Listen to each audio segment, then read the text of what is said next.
Hi, Matt Plummer here. Today I want to talk about the topic of Shasta County becoming a charter county. Now, if you haven't been following the board meetings, you probably have no idea what that means. So let me give you a little bit of context.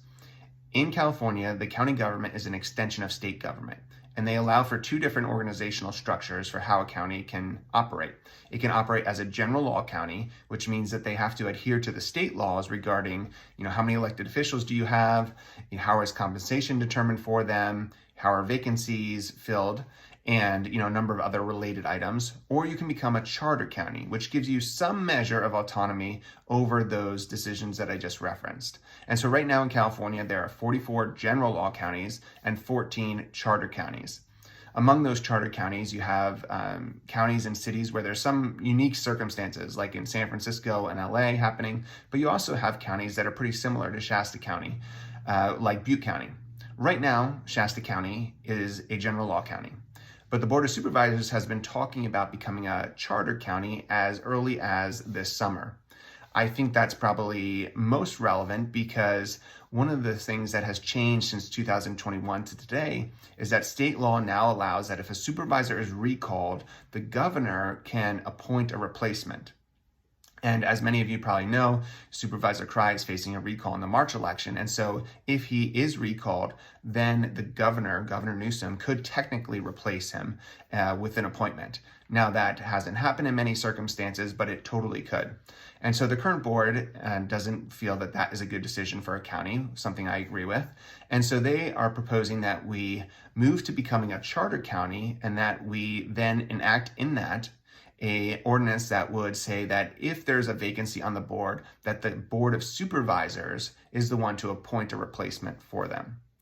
And so that came up in the October 31st board meeting, and the board is currently working through whether that will show up on the March ballot for the people of Shasta County to vote on, because that is how we become a charter county and how any change is made to the charter. The people need to vote on it, and it needs to get over 50% of the votes in order to pass. So that is a little bit of the context and process for where we are. What do I think about this? One, I think becoming a charter county makes sense to me, and also changing how a vacancy is filled makes sense to me. I worked on a campaign of somebody who's running against Newsom twice, and so I would like to see that power of replacing a supervisor be controlled here locally. So I'm in favor of becoming a charter county, and I'm in favor of changing how a replacement is made. I do not, however, think that that authority should be given to the Board of Supervisors to appoint a replacement. And here's why.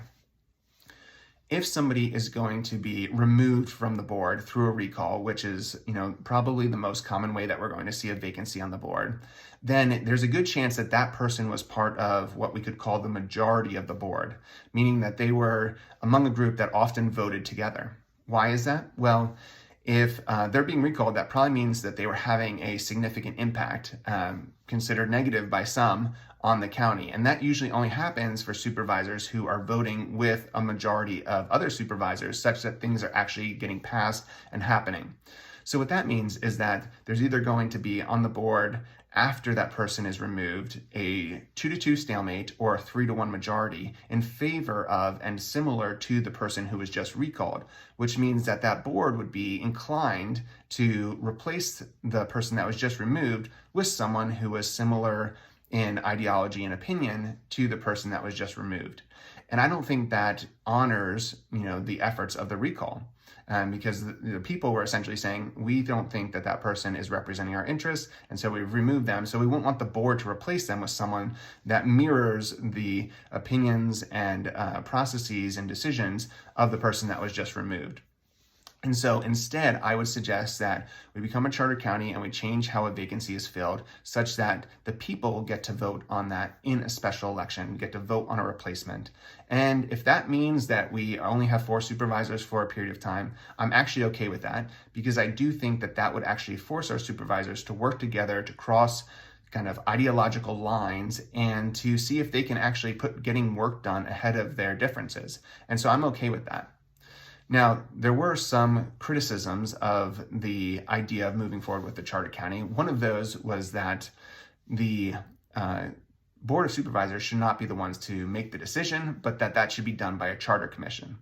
Now, in my mind, if the only thing that really is going to be included in this charter ordinance is the idea of changing how a vacancy is filled at the Board of Supervisors, then I don't think that needs to go to the commission. It feels relatively simple to me. I think the board can propose it, which is legally allowed, and that we should just move forward with it. Now, if there are other things that need to be included in there, which I do want to look into a little bit, because it does seem like in the California Constitution that there might be a requirement that you have to stipulate a number of other things. And so if that was the case, then I would suggest that we go through a full commission process. The other main criticism is that if we move to a charter county, it will be a slippery slope towards changing, in particular, the current elections official, Kathy Darling Allen, from an elected position, which she currently is, to an appointed position by the board. The board has suggested, or at least some on the board have suggested, that that would be something they would want to do. Now, is making Shasta County a charter county and changing how board vacancies are filled a slippery slope towards that? I don't really see how it increases the likelihood of that happening, because if that were to be the desire of the board or a commission in the future, they would still have to put that on the ballot specifically to be voted on by the public. And so in my mind, I'm not sure that this actually increases the likelihood or makes it easier in any way for that to happen. And so for those reasons, in summary, what I would say is I'm in favor of Shasta County becoming a charter county, particularly if we can demonstrate that there would be benefits from it. I'm in favor of changing how a vacancy on the board would be filled. I do think that that should be given to the voters rather than the board to make that decision. That's my thoughts. Would be interested to hear what you think about this topic.